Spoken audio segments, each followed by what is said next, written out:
you afraid Of what? life and death? No. I mean, nobody wants to die. Right. You know what I'm saying? You know, everybody has their time. I know my time isn't anytime soon. Dave Blunts, welcome, my brethren. Thank you. Pleasure to see you, big dog. Were you bullied as a child? It was like merciless bullying. Like, throw milk on me in the cafeteria, chase me home and shit. That was horrible. Music was an escape for me, a takeaway. I graduated from the CD player and I got an MP3 player, and I just downloaded a bunch of things on there. I've been the name Big Boy since I was 15 years of age. I love being big. I was a clumsy kid, so I'd always break my headphones, break the dollar store MP3 player I had. So whenever I did that, it was like devastating for me. Right. The clip that Snoop made the reference about. Oh, I did say something to Snoop on that one, yeah. I shouldn't have did that. Right. But also, it was at the moment too, though. And even in your music, you feel. Yeah, and I really should have did that because he had apologized for what he had said before. Is celebrity a gift and a curse? No, it's definitely not a curse. It's a gift to be loved by people around the world and to be respected for your talents. You know, that's a gift. I really regret it's just a toxic situation between me and her. You know, I really love her, deeply love her. Still? Yes, we've both done things to each other that is messed up. You know what I'm saying? Are you concerned about your health, Dave? It definitely is a concern, and since the last time I got out of the hospital, I've been, really changing up my lifestyle, truly trying. You're a very intelligent person. You're extremely talented. I can tell that you're a giving person. Yeah. And you'll give somebody your last, bro. You remind me of me, bro. All right, your partner, Big Boy, off air. I've been waiting on this one. Dave Blunts, welcome, my brethren. Thank you. Pleasure to see you, big dog. Pleasure to see hey, you man, as and I had a chance to tell you this when we talked beforehand, bro. I've been on you a little longer than others been on you because I just saw the journey, I saw the story, and I was like, man, that's a brother that I gotta sit down and I gotta holler at, man, because now with the viral sensations, there's always the person that's under the viral sensation, Yes. and there's the human being, there's the person that is behind the clicks and everything, man. So I really just wanted to meet you and have a chance to talk to you, bro. Now, you were born in Salt Lake City? Yeah, Salt Lake City, Utah. Stayed there until I was about 3 years old, and then I moved to Iowa. How was Iowa. growing up for you, like Salt Lake and Iowa? How was growing up? Well, I don't really remember Salt Lake City because I was 3. I was Right. a toddler. But Iowa, I stayed there until my whole life. So, yeah, it was pretty crazy. I was impoverished, poverty, living in shelters and hotels and all that until, my family was able to, be able to financially support ourselves. So, yeah, it was pretty crazy, but, I always had a solace in music. Right. And when you say a solace in music, bro, was music the thing that took you away? Could kind of, you know what I'm saying? It was like a safe spot for you? Yeah, it was. I remember my first album that I ever heard was the Carter 3, and I was 8 years old. I got a little tight CD player for my birthday, and I was just asking my older brother, what CDs do I get? Why was I given a CD player without any CDs? Right. I don't know, big boy. Right. That's I don't know. You get the rims without not in the car. Yeah. So, yeah, and he just told me the Carter 3, that's a new album that came out. So I didn't know who Lil Wayne was. I'm a kid. So I just went to go get it because my older brother told me to get it. And I was listening to that shit, and I fell in love with it. Man, so it was, when people say, oh, man, when did you fall in love with hip-hop? It sounds like such a cliche question. It sounds generic. But you said once you got the Carter 3, Lil Wayne, that was it. Yeah, I was hooked. What about growing up before you got the Carter 3, before your brother put you onto that? Like, what was in your household? What were you hearing? My mom was listening to a lot of R&B music, and a lot of 90s R&B, and, obviously, before that, Soulja Boy was my favorite rapper. That's crazy. I remember coming home from school, when Crank That came out, I was like 5, 6. Even then, I was like listening to that. He was my favorite rapper. But not knowing that you would be a part of this. So at first, you're just consuming hip hop. Yeah. When do you go from consuming hip hop to actually saying, you know, I could probably do this? When I was like 18 Oh, is when okay. I So first started making music. so it was a long run. Yeah, I had always grew up like singing and stuff like that, or like little freestyles at school, but I never like had the equipment to make music. Right. So yeah, and then when I was 18, I started making music. When you say that music was also a solace for you, and when you speak about being homeless, you know, of course not having the wherewithal, the money. Yeah. I grew up the same way, bro. You know, we had bouts of homelessness, and I don't know. Do you have brothers and sisters? Yeah. What's the family dynamic? So I have two sisters and one brother. Okay. My older brother and my older sister. They're kind of like, they're older. They're in their 30s. Right. Me and my sister are like the younger set. So when I was about, I want to say 10 or 11, that's when they like moved out because they graduated and stuff like that. So it was just me and my younger sister with my mom. That's kind of the dynamic. I grew up with my younger sister for the most part. And then you would say like there was bouts of homelessness. Yeah, there definitely was. We would have a place, and then it wouldn't last long, and then we'd have to stay in a shelter or stay in a hotel for a little bit. But I can really accredit my mom because even though we would have to stay in those places, my mom would always make sure that we'd have some sort of luxury, so that way we wouldn't, not necessarily not know, but we wouldn't be completely, devastated about our situation. Like, I remember one Christmas, we were staying in a motel, and I think it was like a transitional period. We were staying in a shelter, and we had found a place, but the conditions of that shelter were not the best. It was pretty bad. So we had to get up out of there. And I think there was like a transitional period of maybe, I want to say maybe a month, and then we were able to get the place. And this was around Christmas time, and we were in the hotel. And I really wanted an Xbox 360 so bad, but I'm not a dumb kid. I know we're living in a motel. Like, there's no way I'm going to get it. But I used to have this journal, and I would write in it, like, I want an Xbox 360 so bad. And I guess my mom seen it. And at Christmas, she got me an Xbox 360. Hey, bro. I don't know what she did to get it. Right. You know what I'm saying? But I appreciate whatever she did. Hey, man, but you know what's crazy, Dave, is I understand what you're talking about. Yeah. Because when we were going through homelessness, my family dynamic is my mom, single mom. We weren't rich. We didn't have money, but we were very affluent. We were very rich in love.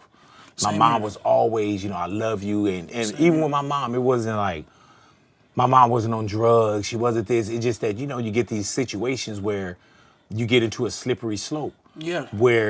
And now that you're grown and you understand, like, damn, when you have to take care of people, sometimes that gets a little difficult. Oh, yeah. Tell me about it. Yeah. So we were in a position where, how you would say, there were certain just luxuries. Like, we'd stay in a motel and we found, like, the happiness was like, oh, we got a pool. Yeah. When you look back, you're like, dude, you're homeless. You know what I'm saying?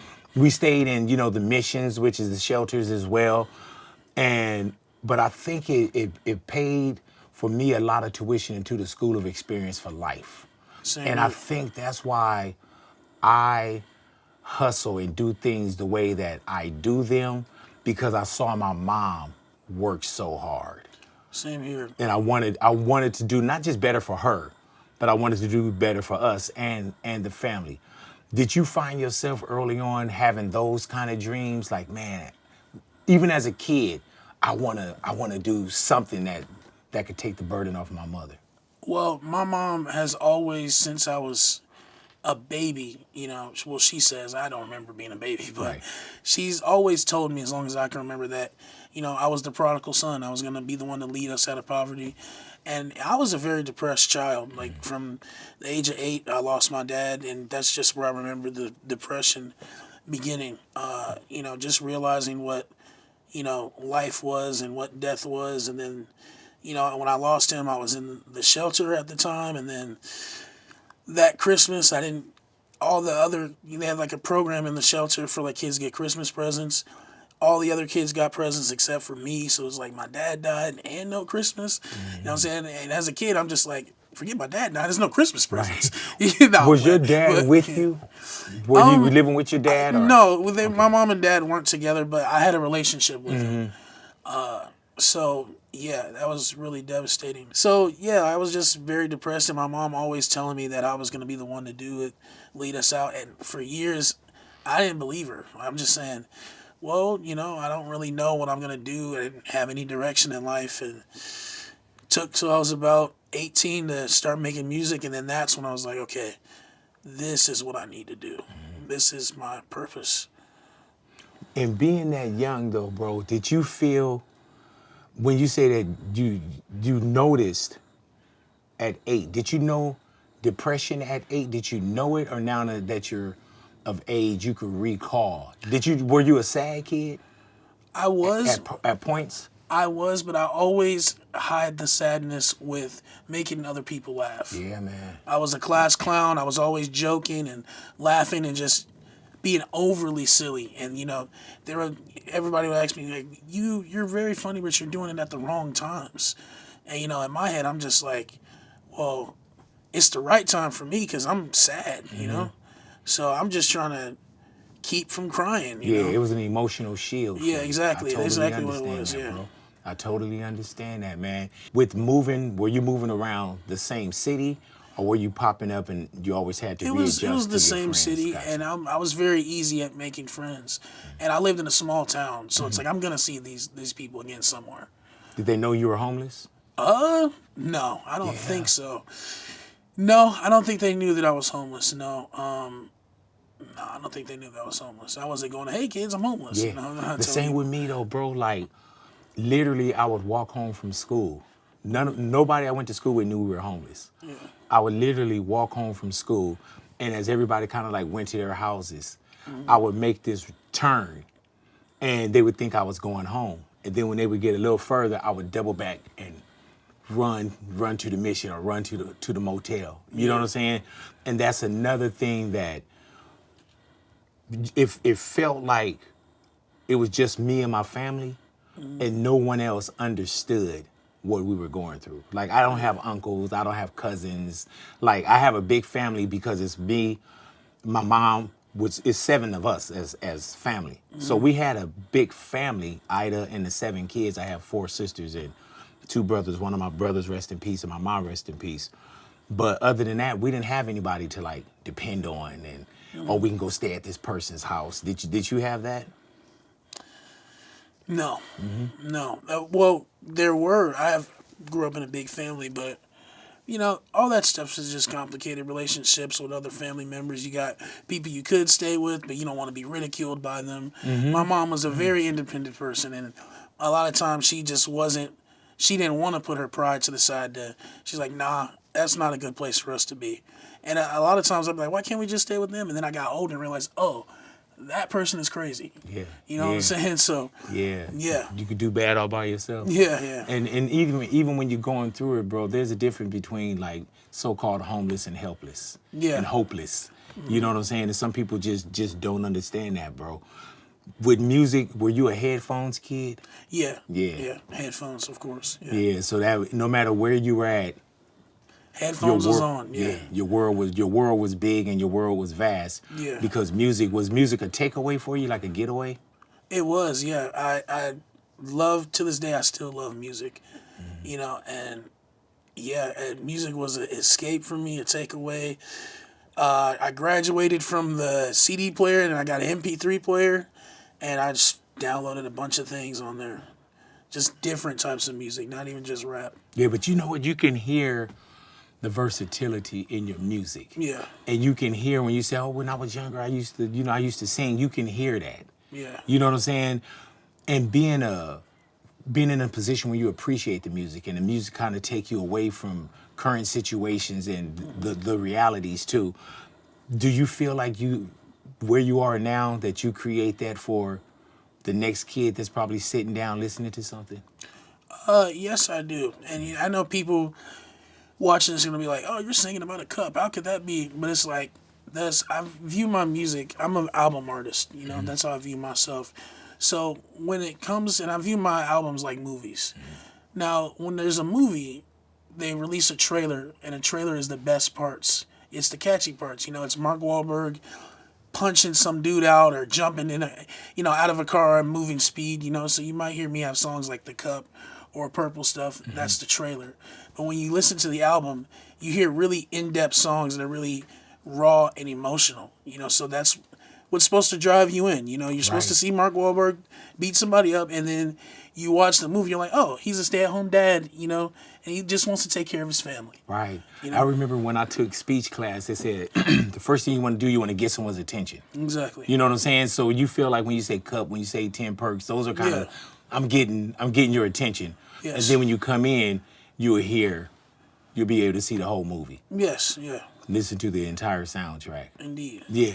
So when it gets to music, you said 18, that's when you started to think like, not only am I listening to this, I can make music. Yeah, I started making music by accident, actually. I was just hanging out. At this time, I had dropped out of school, and I didn't really have any type of purpose in life. I was hanging around the wrong people and just doing the wrong thing, classic, hood stuff. So I'm doing all that, and then I realized that that's not me. It never was me. So I'm like, I got to get a job and change my life around. So I'm working this job at a call center, and I hate it.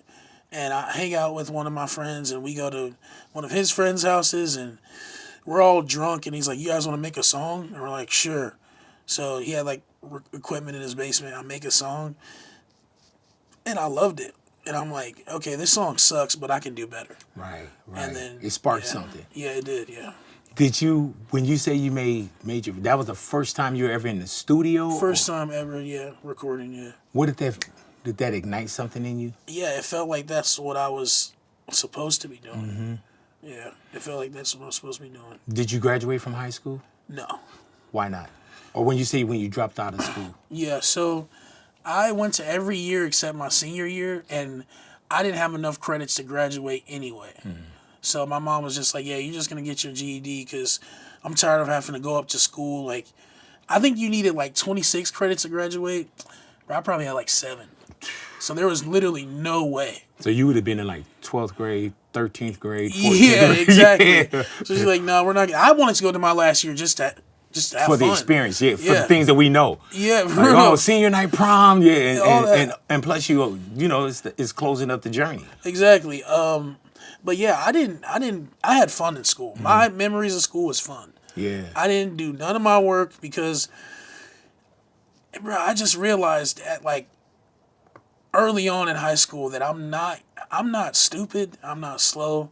All these things that I'm learning, I'm not going to have to use them for what I want to do in my life. I always knew that I wanted to do something in the entertainment industry. I didn't know exactly what it was, but I knew that I wanted to do something. I knew that I didn't need to learn about sedimentary rocks in science class to do what I want to do. The type of rocks that'll get me money. Yeah, you know what I'm saying? The other rocks get you locked up. But you know what's crazy that you said that, dude? That's why I say, man, there's so many similarities.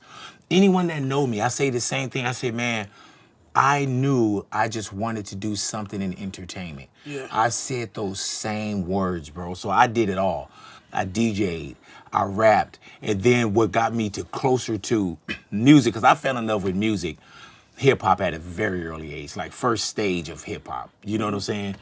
And it was just something. I always loved music anyway. My mom growing up, Commodores, whatever was in the household. But when hip hop was there, hip hop was mine. You know what I'm saying? Whatever was my brother's music with soul, which I love soul, but that hip hop thing, that was like my thing.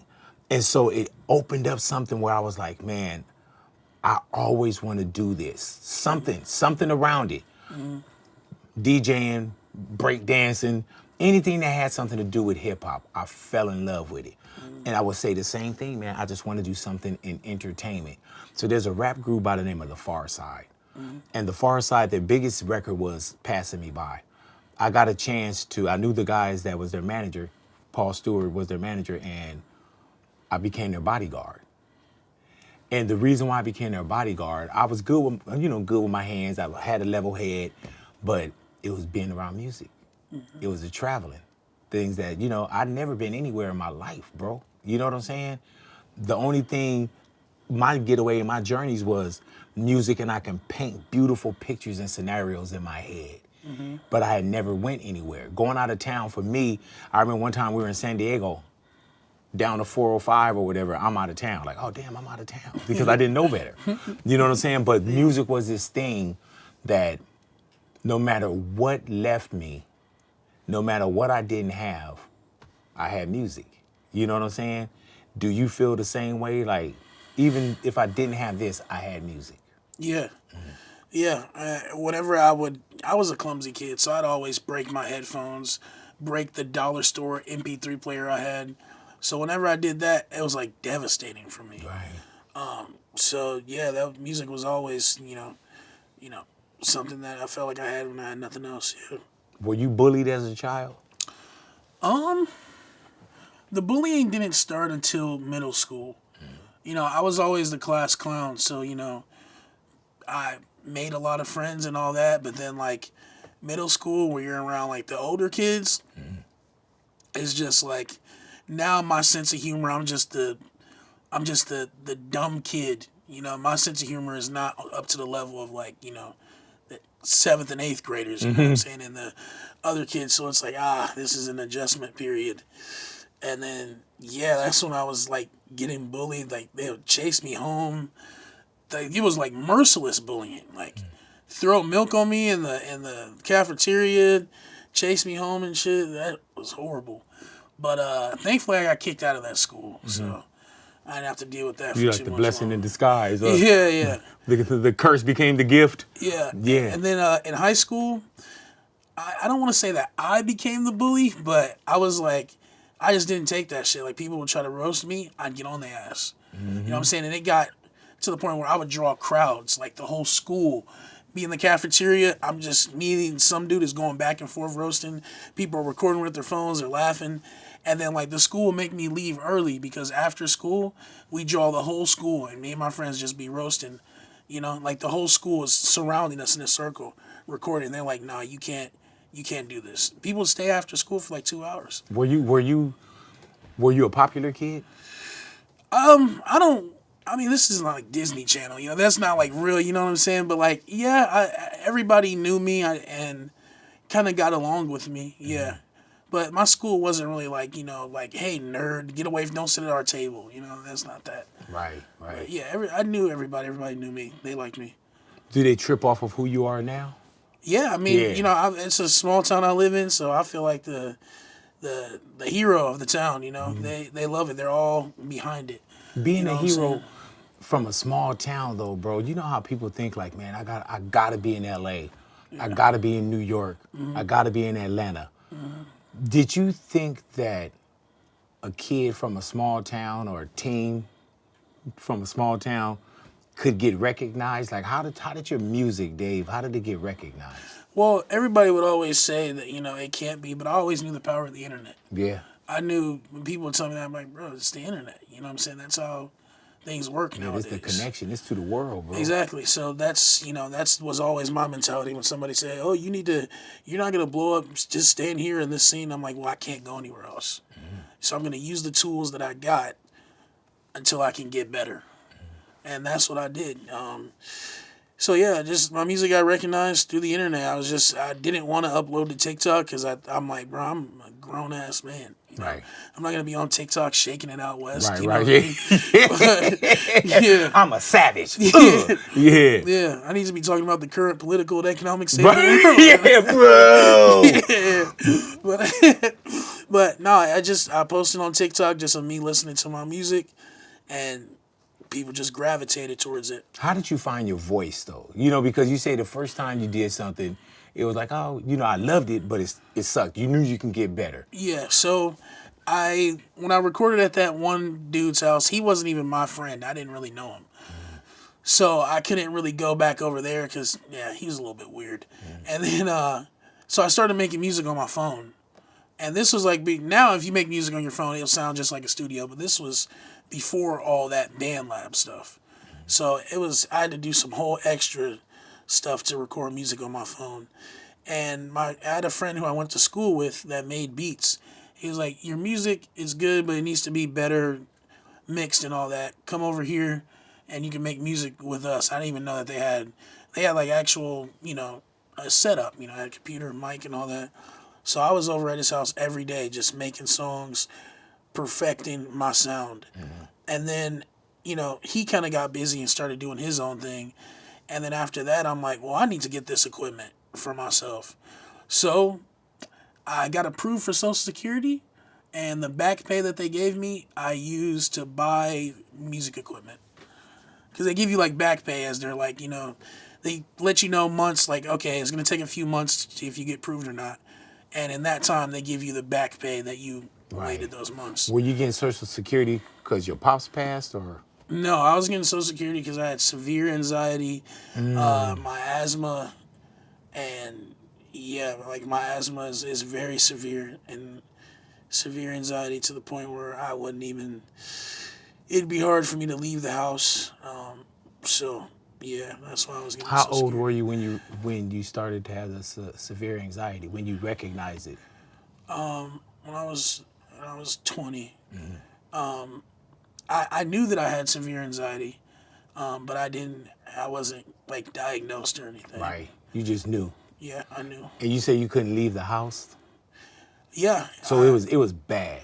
it was bad. Like I still left the house, but I would have to like psych myself up to it, just like anxiety and paranoia, which was, a lot of that was brought on by myself, because I told you that, after high school, I started hanging around the wrong people and doing the wrong things. And at the end of the day, I said that I'm not that type of person, but there's just some things you do to a person that you can't say sorry for. There's some things you do to people that you now have an enemy for life. You know what I'm saying? So through that, you just develop paranoia, and I already had anxiety, so that just heightened it even more. So, yeah. Is that something that you felt like you were in your own kind of like prison dealing with it? Like even Yeah. something sometimes you can't even tell somebody what you're feeling. Yeah, definitely. But, yeah, I just, I've always been an open book, and, I don't have a problem with telling people what I'm going through and my problems.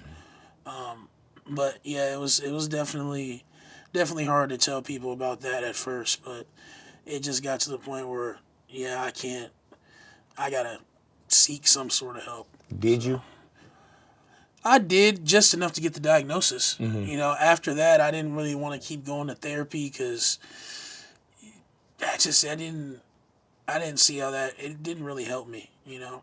So I got more help from reading my Bible and getting closer to God. That's really what helped me. Was it real? Were there moments where it was dark for you though, Dave?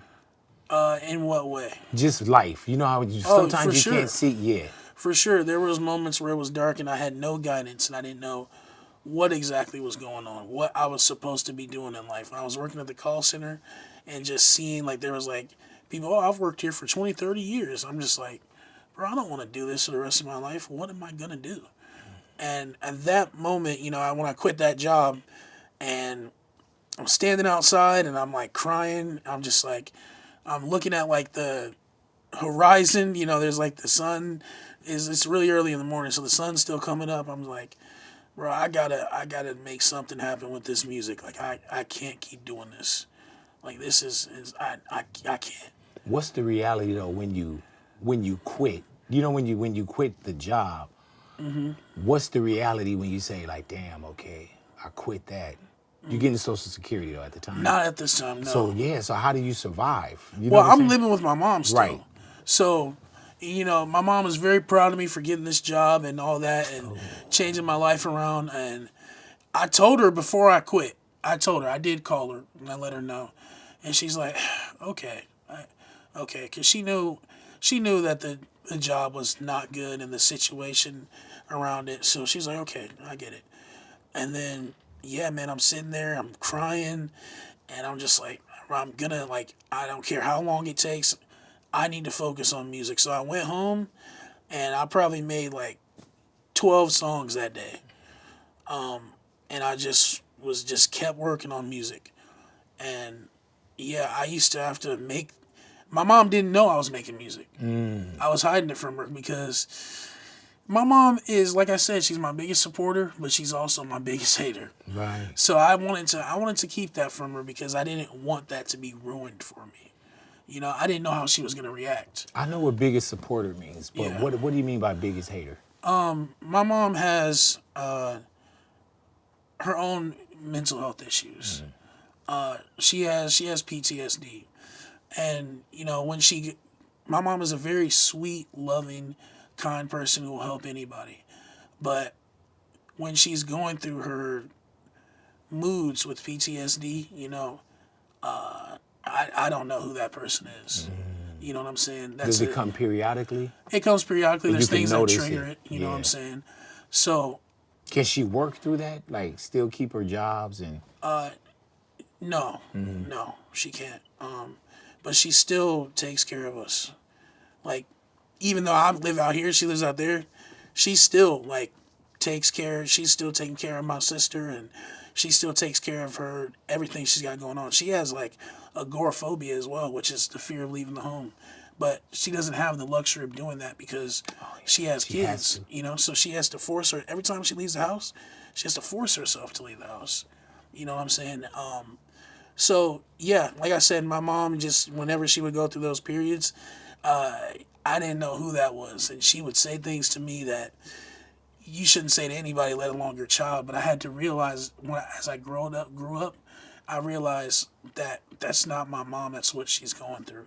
You know what I'm saying? So yeah, was that something that was always in your childhood? That at a certain point, it got to that. Not always. right, but right, right. At a certain point, it got to that. It progressively got a little bit more in Yeah. your face, where you started to notice it a little bit more. Exactly. And I really had to do research on those mental health diseases, if you will. And I was watching YouTube videos and, you know, just spending time with my mom and understanding what the triggers are and all that.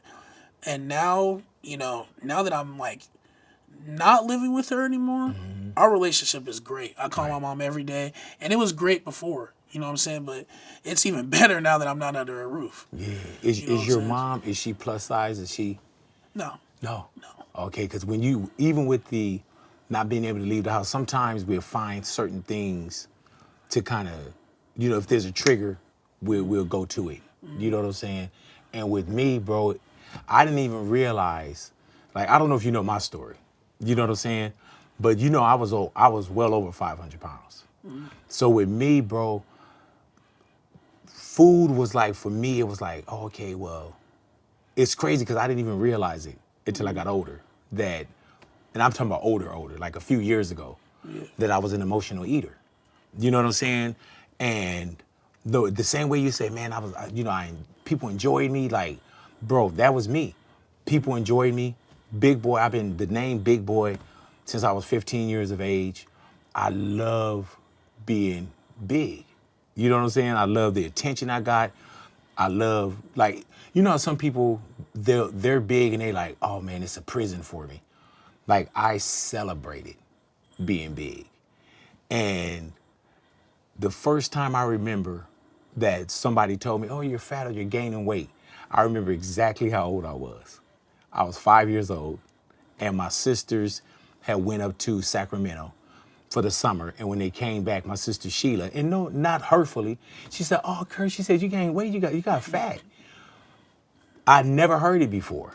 You know what I'm saying? With you, when did you feel like you started to put on weight?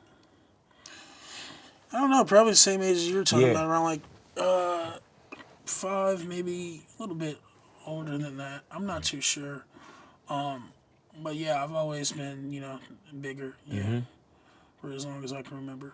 Yeah, with me, I was more of, like, you could look at a picture of me, and then I didn't know my weight. I just knew like my X's. You know, I was 1X, 2X, 3X, 4X, 5X, Yeah, 6X, yeah. you know, and I knew my X's. But with you say you're probably about the same age you start to see it. You know what I'm saying? Do you think that also came with what life situations y'all were going through at the time, that was a way that you kind of eased the Um, pain, it if could, there was pain? yeah. I mean, it could be. Probably. I mean, I haven't really fully identified. Like you said, it took you Yeah, a man. couple years ago, so I haven't really fully identified what exactly the problem is. I guess I just kind of yeah. So I'm not too sure. When did you know, like, where, like, everybody has stories. You know what I'm saying? Like, with me, I just remember when I was in 7th grade, I wore, like, for gym class, I wore extra large. And now kids are bigger now. You know what I'm saying? Yeah. But when I was growing up, extra large, they only had like one in with the student store. And that one in the student store I had. Were you a big kid in middle school, in Yeah. high school? Yeah. For sure. Oh yeah. Did you get teased, or you knew how to No, turn it on yourself? I'm getting on the ass. Yeah, bro. I'm getting. See, That's what I was. I that's the was. same Yeah. shit with me, bro. Like I'm not the kid. Hey, fat ass. So you're not gonna pull up. You're not gonna do that to me. I'm getting on your ass, for real. Bro. Yeah. Bro, that's but that's me too, man. Like, Yeah. I never, like, I wasn't the so-called fat punk. Yeah. You couldn't come and pick my shirt up, and Yeah, nah, and none I of that. was so quick. Yeah. Anybody that know me, Yeah. I was so quick to fire on your ass. Yeah. So you could literally, Dave, you could be talking shit like this. That you would hop over me Exactly. Yeah. and go to the next person. That's how it was for me in high school. Like I said, in middle school, I was getting bullied for like 6th grade, and then I had to go to a whole alternative school because they kicked me out. But when I got to high school, yeah, I wasn't going for none of that. Like I'm quick witted, and I still like. That's like, to be honest, that's the most difficult thing for me since I've been in the music industry.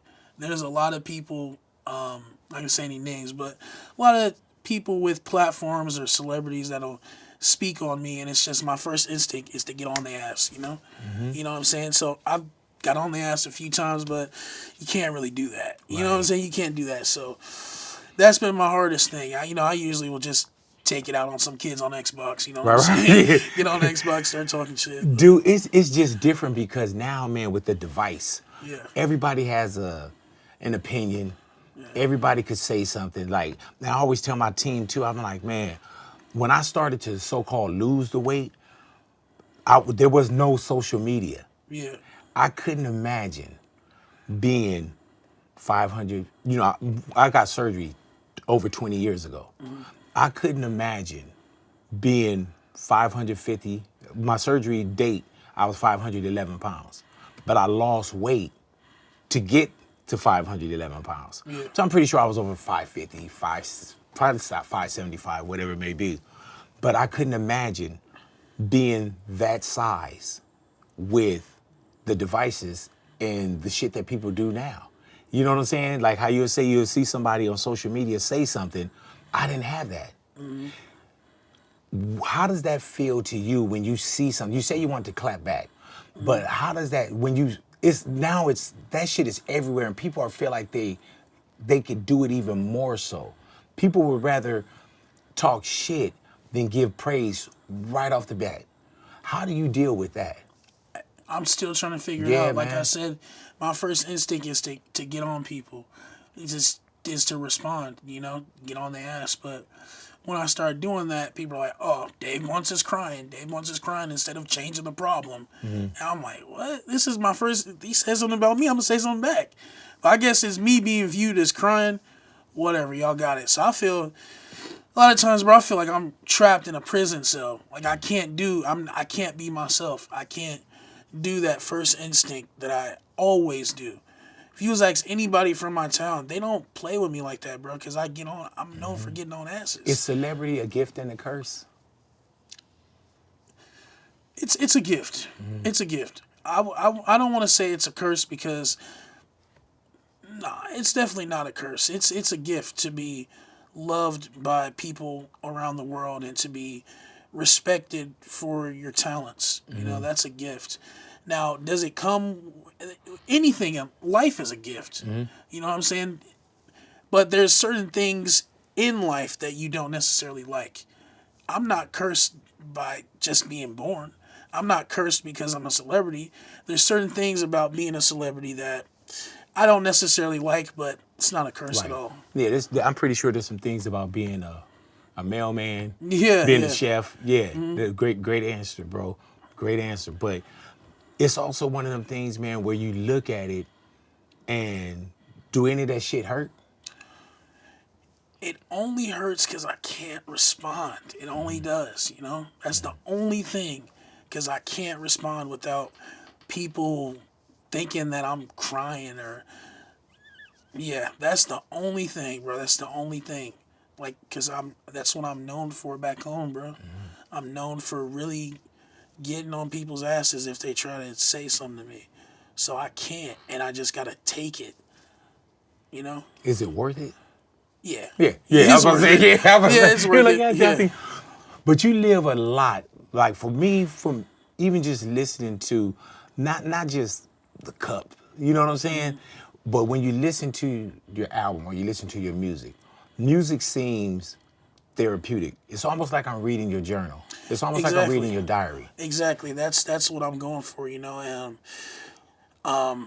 Yeah, because you know there was a certain point when I was making music that I was being very formulaic. You know, I was trying to make a club record or this certain type of song, but I was just at home. I'm like, I'm not even getting any views anyway, and I'm not even. It got to the point where music wasn't fun because I'm stressing about it. I'm like, nah, I'm gonna get back to just making just music that's fun for me and my friends. So then I start saying people's names in my town Yeah, man. and doing that because I'm like, nobody's listening to my music anyway, so I'm just going to make this for me and my friends. I'm going to release it because who knows, it might catch on. And yeah, shit caught on. What's the one that you felt caught on? It was my album that I dropped called I Would Like to See You Try. And just there's a song Crying in the Kitchen, and then once that kind of blew up, people just they're like, oh, this song is like, I can tell this is about a real situation. And then as they delved into my discography, they listened to the album, and then just I was like, oh, you're mentioning her in this song as well, and then oh, this is a whole story about what she did and all that. So yeah, that was my album that kind of just blew up. You're almost like a hip hop Taylor Swift. You know, you know what I'm saying? Because That's what I've been told. yeah, oh, really though? Because Yeah, it's like any female that you kind of mess with, it's like, okay, here you go, Isabella, gotcha. You know what I'm saying? But where are you at in relationships now? Like, and are you asking, am I in one? Or? Yeah. No, I just recently broke it off. Yeah. Do you feel like, man, are you looking for love? Yes. Yeah. Yes. Why? Because the things that I want in life aren't material. I'm not a materialistic person. The things that I want in life, you can't necessarily buy. You know, I don't really care about a chain or clothes. I mean, I wear the same tracksuit. These are $20 shoes from Amazon, house shoes at that. So yeah, I don't really want materialistic things. I don't care about cars. I don't care about all that. As long as I have like music equipment to record my music on and my bills are paid, I'm chilling for real. So what I want is, you know, a family. You know, I want to have my own family, you know, where we do things together as a family. We eat dinner together. We go on family trips and all that. Now, I'm not rushing to have kids, but you got to build that foundation, you know. So that's what I want because I didn't grow up with that. Right. You know what I'm saying? So I want to, now that I'm on my own, I moved out of my mom's house. I'm living on my own and I can provide for myself. Yeah, that's what I want to build. Do you feel like it's going to be harder for you to find that because now you don't know why someone is there? Yeah. Yeah, but doesn't mean that you don't try. Yeah. You know, since being, I guess, having notoriety, I've been in like,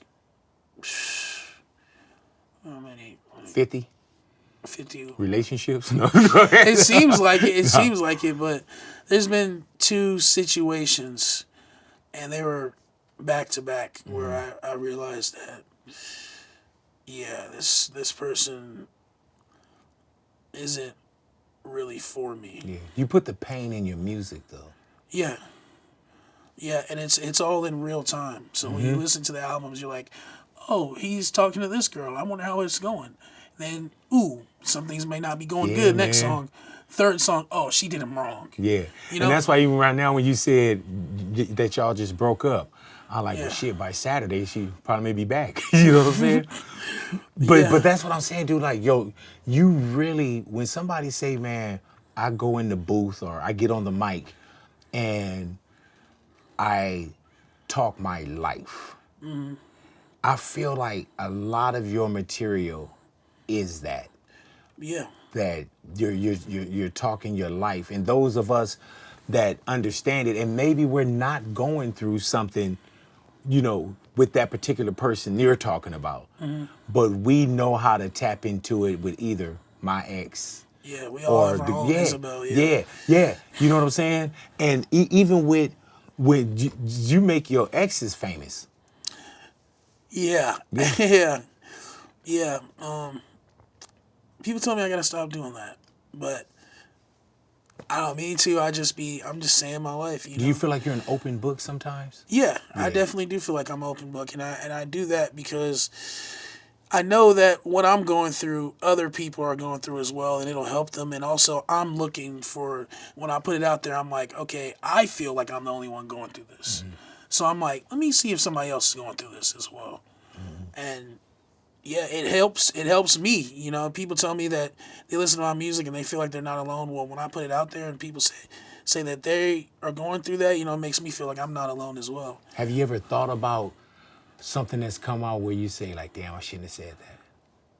Yeah, with this girl that I used to be. Yeah, she used to live with me. Her name is Solar. I really regret all the. It's just a toxic situation between me and her. I really love her, deeply love her. Still? Yes. And yeah, it's just we both done things to each other that is messed up. You know what I'm saying? And we should probably never speak to each other again. There'll be times where we'd be on the internet going back and forth, and she'd be talking about me, I'd be talking about her. She's got her supporters and fans in my comments, I got mine in her comments, and they're both feuding, but through all that, we'd be on the phone at the end of the night, And so, yeah, I regret, ever saying anything bad about her in my music, Do you feel like you're addicted to like toxicity, if that's what they say? Well, And maybe addicted is not a great word. I'd say it probably all stems from, my childhood being in a toxic household.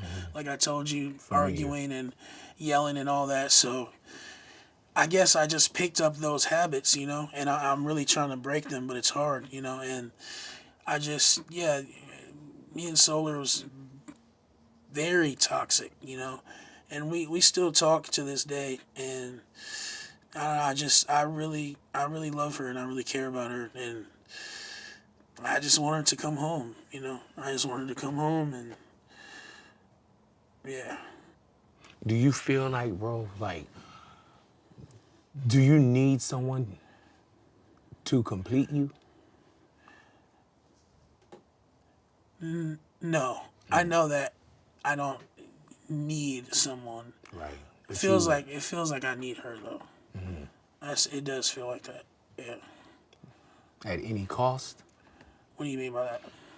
I mean, the cost for your well-being, her well-being, like, Well, and sometimes we just get familiar too, bro. You know what I'm saying? We get familiar.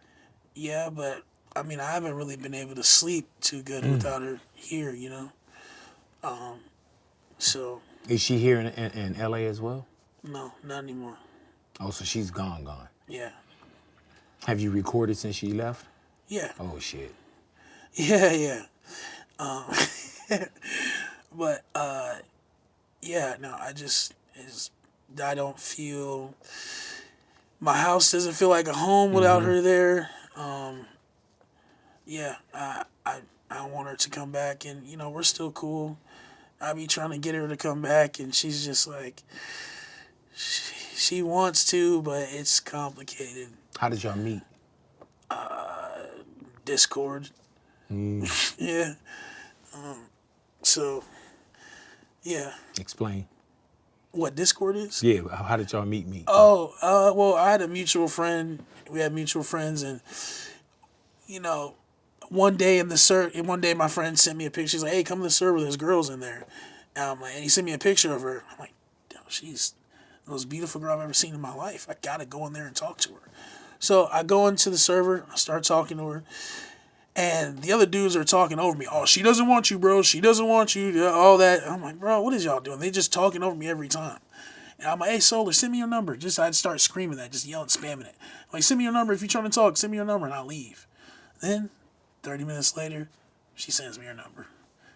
And then from there, we just start talking. And How long ago is this? this was back in the summer, Okay. like June, when I first moved out here. So you're Dave Blunt's then, though. Yes. Right. She didn't know who I was when she first met me.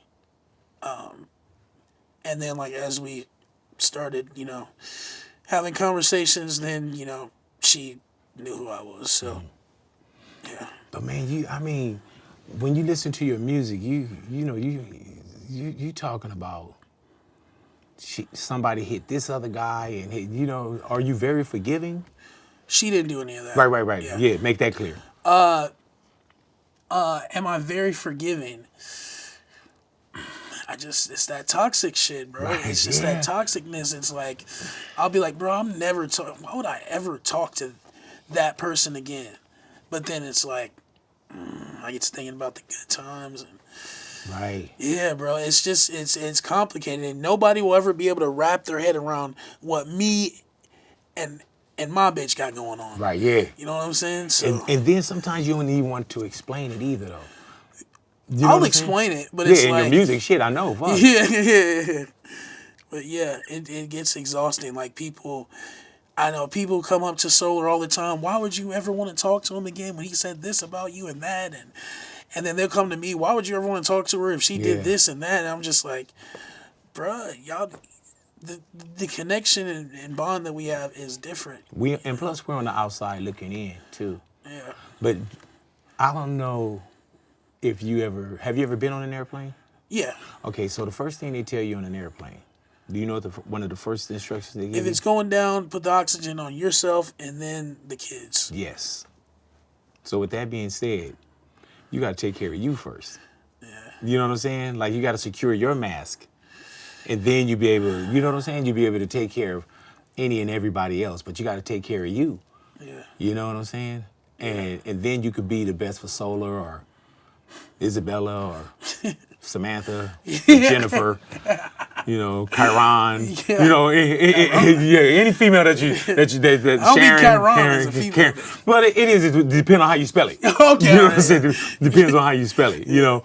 But also, man, when I say taking care of yourself, are you concerned about your health, Dave? You know what I mean? Yes. It definitely is a concern, and since the last time I got out of the hospital, I've been, you know, really changing up my lifestyle. You know, I'm truly trying. Mm-hmm. Yeah. Like I want to say the first time in my life, I'm actually trying. Mm-hmm. You know, there will be days where I'll have slip ups. You know what I'm saying? That's life. But I'm actually trying. You know, and it'll be like, you know, and I'm just so grateful to have my friend who came here with me today. His name is Jesse Jones, and he pushes me. You know, he's a really true friend. He's like, come on, man, let's take the stairs. Yeah. And then he'll stand by the elevator button and won't move. He's like, no, we're taking the stairs, man.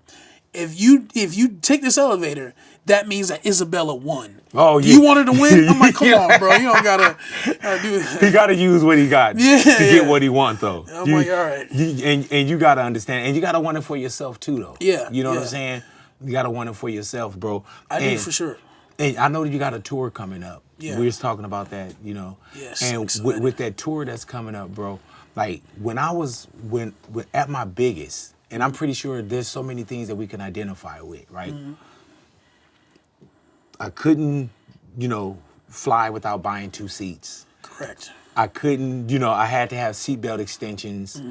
The same with trying to find clothes. I couldn't even wear clothes that people were like, oh, this is fly. I'm like, no, I can't wear that. You know what I'm saying? There's a lot of things that come with being our size. You know what I'm saying? And even when you're about to go on this tour, are you concerned about even your future, What do you mean future? life? No, because I know what's set in stone for me, and I know that God didn't take me this far for it to be over. You know, but at the same time, that doesn't mean I'm just gonna coast and be like, "Oh, God got me." Yeah, You know, yeah, no, yeah. I know that I got to put the work in, and those limitations that you was just talking about, I don't have no concerns about that, because I like wearing my tracksuits. I'm about to come out with whole new colors for this, and I'm gonna keep wearing these. And then, as far as the plane and all that, I don't fly. I don't do that. I told my label, I said, I'm not going on this tour. And if I can't have a tour bus, like, I'll cancel the whole tour. I don't care. Like, all right, no flying. I'm like, okay, no flying. Like when I went to Juice WRLD Day in Chicago, I drove there 30 hours in a Sprinter van. That shit sucked. Yeah. The seatbelt buckle was up my ass. At least I hope it was a seatbelt Right, yeah. buckle. But yeah, no. So that's what I'm saying. Now that I'm a person of notoriety, this shit all caters around me. You know what I'm saying? So I'm gonna make sure that I'm not gonna do nothing if I'm not comfortable. You know what I'm saying? But can I tell you something too? Yeah. For me, in my life, I would tell people not the same thing, but my truth, where I could accommodate being 500 pounds. If I needed to drive, I had a Suburban. I had the bigger car. If I needed something made, I had a tailor that could make the suit for me. You know what I'm saying? So I could accommodate being that. And I which think that's what leads to comfortability. Yeah. But at the same time, like I said, I have people around me who won't let me be comfortable. Like I said, so they'll push me to do things, or they'll do little things. Like I'll be like, "Hey, man, we're going there. There's not too many stairs there, right?" They're like, "No." Then we get there is stairs. Like, what are you Right. gonna do? You're gonna not do it? I'm like, all right. Yeah. You know what I'm saying? Yeah, and they care about you. Exactly. You know what I'm saying? They care So about you. yeah, I'm not worried about that. And plus, like, all that performing, I'm gonna have the couch with me on stage. So yeah, I'm gonna be good. Whenever I need to sit down, I'm gonna sit down. And when I stand up, the crowd is gonna go crazy because they're proud of me. Those are my fans. I know you've seen those clips of me standing up from the couch. Yeah. Them going crazy. That's because my fans recognize that I'm making progress. You know what I'm saying? And you there for them. Exactly. And they there for you too. Yeah, and the name of my tour is gonna be called "Standing for What I Believe in." Dope. Yeah. So I'm excited. Was it Juice WRLD Day? And that was very necessary for you to get there, huh? Because Yes. were you in the hospital I was. and damn near got out and went to Juice WRLD Day? Yeah, I was in the hospital. They wanted me to stay. I said, "There's no way I'm staying and missing that." And they said, "Well, you're on oxygen." I'm like, "Well, if I take oxygen with me, am I good?" They're like, "Yeah, I mean, yeah." And I've been on oxygen before. That's what the internet doesn't know. I've been on oxygen before. I know how all that works. Like, this isn't my first time on oxygen, so I knew I'd be good. So yeah, I didn't know that the moment was gonna do what it did. I truthfully did not know that. You talking really about didn't. the viral stuff? Yeah, I didn't know because I had been on oxygen before. And publicly? I wasn't. You wasn't. I wasn't a Dave celebrity. Blunt. Yeah, You weren't yeah. this guy, right? Yeah, no. So, yeah, I had been on oxygen before. I didn't know because I was the smallest artist on that bill. There was actual big artists on there. And so I'm just thinking, hey, I'm just gonna perform. You know, some people are gonna know the song, some people aren't. You know, but that shit, I stole the show. They're not talking about anybody else that performed that night. So Is that the clip that Snoop made the reference about? no, Or, I mean, that you said something to Snoop on? oh, I did say something to Snoop on that one. Yeah, I shouldn't have did that. Right. But also, it was at the moment too, though. And even in your music, you feel at the moment. Yeah, So at the moment, yeah, that was kind of something you said. yeah. And I really should have did that because he had apologized for what he had said before. I was just, I was really nervous before, and I got drunk like right before I went on stage, and yeah, I was just in the moment I was drunk and I was looking. I'm like, man, why can anybody ever like shame me for this? You know what I'm saying? Like my mom and grandma and my sister is here. They're proud of me. All my friends from back home, there's some of them in the crowd. Everybody's proud of me. People are singing the song. They're loving it. So I'm just like, man, do y'all got a problem with me sitting down on this stage? No. All right, then get off my dick, Snoop Dogg. You know what I'm saying? So. And you didn't know that was gonna go viral, huh? No. No. But you know what's wild about that, dude? Where you could be in a setting, and then the whole world could grab something Yeah. and take it and run with it. You know what I'm saying? And it's not like we can always be so-called extra careful. You know, the cup. Is there anything in that cup? Yes. Is it lean in the cup Yes. all the time? Yes. How old were you when you started leaning? 16. Damn. I haven't done it consistently since then, but that's when I first tried it. 16. That's a lot, bro. Yeah. You know, it was, like I said, it wasn't consistently 16 because that shit's expensive. You know what I'm saying? But, yeah. Man, because I would bet money. And you could tell me when we finished that I would have won. I would bet money. I was like, man, he can't always have lean in that cup, bro.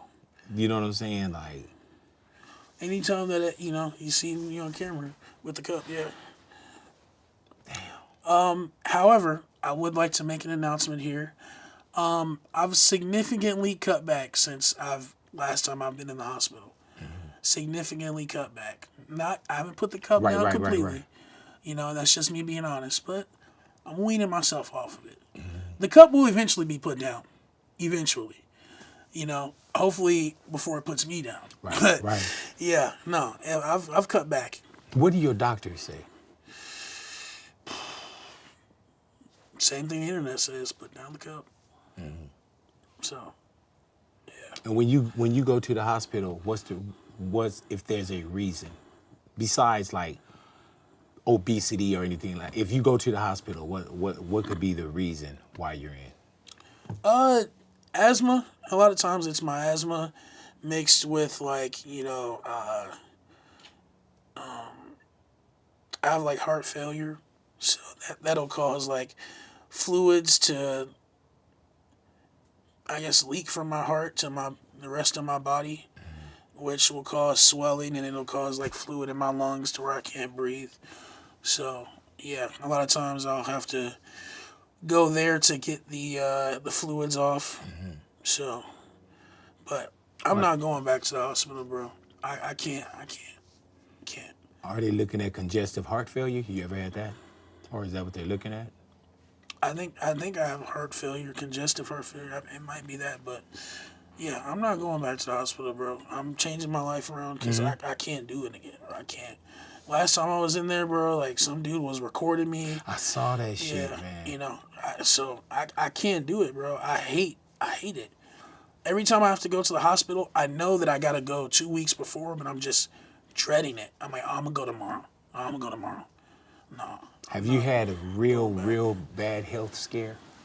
Yeah, the first time I was like diagnosed with heart failure, that was really bad, like really bad. Like I even like I had to learn how to like walk again and all types of shit. Like you know, just off of the fluids that they drained from my body, I lost like 300 pounds. That was like in 2023, 2023, my bad. Right. But yeah. So, yeah, man, I had to learn how to walk again, and then I was on oxygen, and like I had like a concentrator. You ever seen Breaking Bad? No, no. Okay, so there's like a scene in where there's one character who like is chained to a ceiling, and he has to walk around and like cook drugs, and then he's like a prisoner. And so that's how I felt with that oxygen cord around my house. There were certain parts of my house that I couldn't get to because it's plugged into the wall, and then it's got the concentrator. And there's a long tube. And I couldn't go to certain parts of my house because my oxygen cord wouldn't reach. And I was just in the house all day, and it was horrible.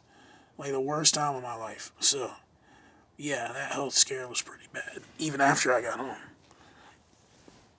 Man. But I got through that, and it hasn't been that bad since. So I understand that people on the internet are worried for me. They're worried about me, and they want me to change my life. I'm letting them know that I am taking the steps to do that. And you don't got to worry about me because I'm going to be here. God loves me. I'm protected by God. And God showed me that I'm going to have this and even more than this. You see it and you saw it already? I seen it already. That when I quit my job, he showed me that. He told me what exactly. That's what God does. He shows you what you're going to have, but he doesn't tell you the journey that it's going to take to get there, because you're like, oh, no, I don't want to go through all that. Right. If you could see it first, you'd be like, Exactly. So, I appreciate the love and support from my fans and just people who just see me online and want me to do better, and I promise I am doing better, and I'm going to do better. And you're conscious of taking care of yourself a little bit more now. Yeah. Are you afraid? Of what? Life and death. No. I mean, nobody wants to die. Right. You know what I'm saying? But I guess like everybody has their time. You know what I'm saying? I know my time isn't anytime soon. You know what I'm saying? And so, yeah, I gotta, people depending on me and a family and my mom. Like I said, my mom said I'm the prodigal son. I remember The prodigal son don't just start the journey and then it ends there. You know what I'm saying? So. My mom, I remember too, Dave. I remember I told my mom we were homeless, right? And I remember I told my mom, we living in a motel, and I told her, I said, Mom, I said, one day I'm gonna buy you a house so we'll never be evicted again. And my mom could have said, baby, we sitting in this motel, like, please, there's real stuff going on. My mom looked at me and she said, Kurt, she said, I know you will. And that's all. She didn't even know what she put in me at that time. And, I still had, you got to crash your car. I did dumb shit. So it's life. But I always was like, man, I gotta take care of moms. And I remember we were living in a place called the Sunlight Mission. And you had to go to church, and you know what I'm saying? And I literally was going up to do a prayer, and I was walking back, and it was a small church that we lived at. And it felt like, Dave, like this lady grew out of because I'm looking, and it felt like this lady just popped up in front of me. And she told me, she said, don't let the devil get a hold of you. And as fast as she popped up in front of me, it seemed like she disappeared. Any time in my life when I was doing dumb shit, I'd be like, damn, Kurt, don't let the devil get a hold of you. Don't let the devil get a hold of you. And from my mom saying she knew that I was going to be the child, when I bought her that house, bro, that was the purpose. You know what I'm saying? So you have the purpose. Yeah. I can see you have the purpose, man. The only thing that I'll say to you, bro, before we end, you please, and you say your fans tell you and all that shit from somebody who's been there and crashed the car and paid tuition into the school of experience. Make yourself a priority. Not Solar. Not even your mom, bro. Like, we want you here. I'm telling you, man, you're a very intelligent person. You're cool as a motherfucker. You're extremely talented. I can tell that you're a giving person. Yeah. And you'll give somebody your last, bro. I can tell. I can tell what you remind me of me, bro. You know what I'm saying? In so many ways.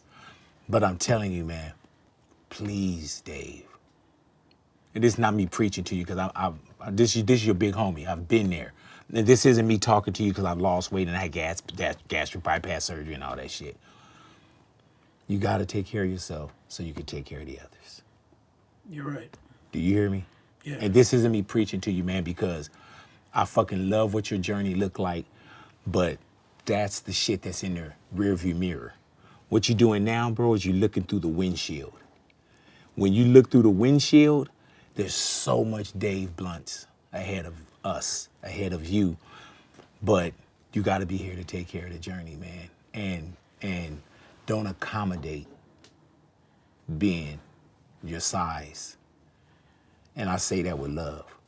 You know your size, so on and so forth, but work on you, bro. Work on you, and I'm telling you, man, like one day we're gonna sit down, and I heard it all before too, bro.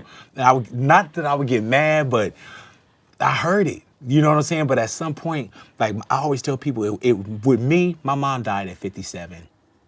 You know, I have my family. I have obese members in my family. When my mom passed, it wasn't like it was a light switch, and I was like, oh shit, I gotta take care of myself. Everything for me, it was a dimmer. And then one day when the dimmer did this, I realized, I was like, dude, I'm not gonna make it. I was big boy, popular, billboards, #1, radio, all that shit. And I was like, I'm not gonna make it. And I'm not a hypochondriac. I'm not, I gotta go to the doctor. But I told myself, I said, you know what? I was 32.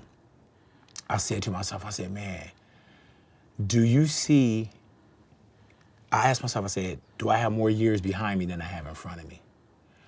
At 32, I was like, well, do I see any 64-year-old men walking around? That's my size, over 500 pounds. Do I see any 64-year-old men that's walking around unassisted or without on a scooter or pushing something? And I was like, I don't. Yeah. You know what I'm saying? And so for me, I was like, if I don't get it together, I felt, and I'm happy though, Dave. I'm happy for real. I was like, I'm gonna be dead in a year. You know what I'm saying? And I had that realization of, I gotta take care of me. And maybe you're not there yet, but at some point you will be. You know what I'm saying? Hopefully, you will be. And trust me, man, like this isn't me talking down to you. I'm talking to you, and I'm talking through what, you know what I'm saying?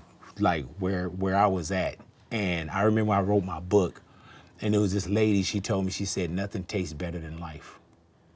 That's true. And life is fucking delicious. That's true. Life is a gift. I often tell people, there's no such thing as a bad day. There are bad things that happen in that day. But as long as you wake up, and being in the hospital made me realize how much of a gift life is. You know what I'm saying? So as long as you wake up from that day and you can breathe and you're alive, that's a good day. Don't let bad things that happen in that day make you start to think, I had a bad day today. Because when you start thinking, I had a bad day, then you're going to think, oh, bad things happen the next day, it's a bad day. And that makes you think, oh, life is bad. Life is not bad. There's bad things that happen in life, but life is good. Did you think that life was bad at one point? Yeah. Yeah. Yeah, and you come to the realization that it's not. But when you say you wake up and you have those, it's not a bad day and it's a good day, you want as many of those days as you can, though. Exactly. Those great days, man. I'm telling you, Dave, bro, I believe in you. I can't wait to see what the next parts of your journey are. You know what I'm saying? Like, I'm a dad now. My son will be 18 next month. My daughter's 16. And I'm a dad. You know what I'm saying? I know that's what you want. I got my queen. That's what I wanted. My wife came to me when I was over 500 pounds. You know what I'm saying? She fell in love with big boy. And you'll find that. Be ready to receive it too, bro. Be ready to receive it. And be the best version of you that you can be, to be the best version of them. And I'm telling you, man, like, you'll be fine. But you got to make sure that you make it fine. You know what I'm saying? Like when people say, "Oh, life is look, it's already written." I believe that it's already written, right? And I believe in God. I'm a very God-fearing person. But when people say what's already written, at some point in your life, you're going to come to a blank page. And it's up to you to write what's on that blank page. And you can change what's on the next pages. Look at that blank page, write that motherfucker out, and fill it. And right now, bro, life it's like a credit card. I tell people that. I put that in my book. It's like a credit card. Everything that you do is getting charged. So hear me when I say this, bro. When you do the lean, it's like a credit card. You swiping. All right, cool. Our excessive weight, I was considered severe morbid obese, right? So with me, severe morbid obesity, I'm swiping that card. Mine not doing certain things, or somebody else say, all right, mine is severe morbid obesity, severe. Somebody else, it could be, drugs. It could be whatever. But whatever you're swiping on that card, it's going to your statement. And when that statement comes, just like your credit card, when that statement comes, you're going to be responsible for whatever you swiped and charged to that statement. And whatever that statement says, you're going to have to pay. Yeah. So it could be congestive heart failure. It could be anything. Just, understand that. And I'm rooting for you, bro. Keep making that great fucking music. I'm pretty sure Solar probably at the house. We've been sitting here for 2 hours. She probably done made it back already.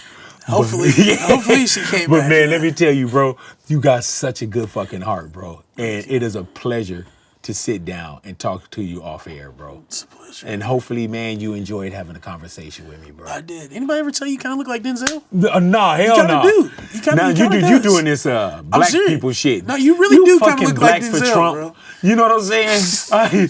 These fucking African Americans for Trump. This thing kind of looks like Denzel. Nah. This whole time through my head. Really though? Yeah. Man, it's probably the angle too that you sitting in, because I never got Denzel. Oh my God, Lord have mercy. Now you lost your eyesight too. Oh shit. No, I never heard that. Man, all right, so you gonna make a line of these? Yes. I've already made them. They sold out. Manufacturers in China. It's a whole thing. But everybody's been asking me. I promise they are coming soon. Different colors. And yeah, they're going to be out. Man, let me ask you, how many of these motherfuckers do you have? Just this one. No, you bullshitting. Yeah, I'm serious, yeah. I have to wash it every day. Yeah. Every time. Yeah. Man. All right, bro. Well, shit. I wish I would have saved some of my old clothes for you, because I had them. Man, Dave Blunts. Thank you, my brother. Thank you for being off air, man. God bless you, my brother. That's Dave Blunt, your partner, Big Boy, off air. Hello.